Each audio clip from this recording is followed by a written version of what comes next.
गणेश जी ने चंद्रमा को क्यों दिया श्राप?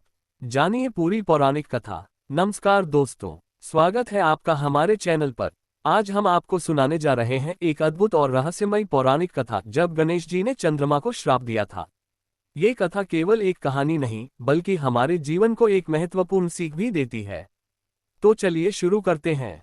प्राचीन काल की बात है। एक दिन गणेश जी ने खूब स्वादिष्ट लड्डू खाए थे।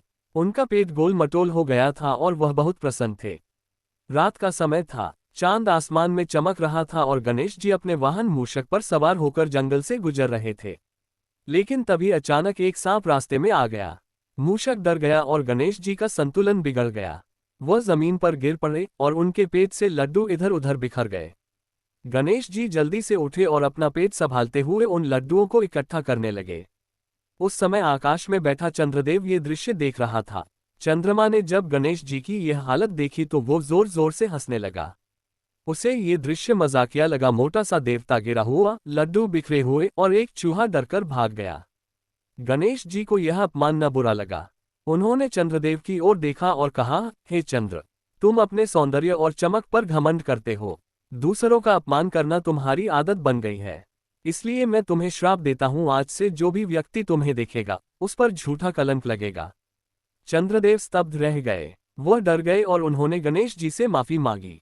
उन्होंने हाथ जोड़कर कहा, हे विनायक, मुझसे भूल हुई। मैं आपकी उपासना करता हूं, कृपया मुझे क्षमा करें। गणेश जी करुणामयी हैं। उन्होंने कहा, ठीक है चंद्र, मैं अपना श्राप पूरी तरह से वापस तो नहीं लूंगा, लेकिन उसमें कुछ परिवर्तन करता हूं। अब केवल भाद्रपद मास की शुक्ल चतुर्थी यानी गणेश चतुर्थी के दिन यदि कोई तुम्हें देखेगा तो उस पर झूठा कलंक लग सकता है। इसी घटना के कारण चंद्र दर्शन वर्जित माना जाता है। धार्मिक मान्यता है कि उस दिन चंद्र को देखने से झूठा आरोप या बदनामी हो सकती है। यदि भूल से देख भी लिया जाए तो स्यमंतक मणि की कथा का पाठ करने से दोष मिट जाता है।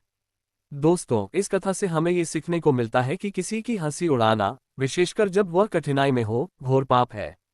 घमंड और अपमान का फल कभी अच्छा नहीं होता। विनम्रता और करुणा ही सच्ची सुंदरता है। अगर आपको ये पौराणिक कथा अच्छी लगी हो तो इस वीडियो को लाइक करें, चैनल को सब्सक्राइब करें और कमेंट में लिखें, गणपति बप्पा मोरया।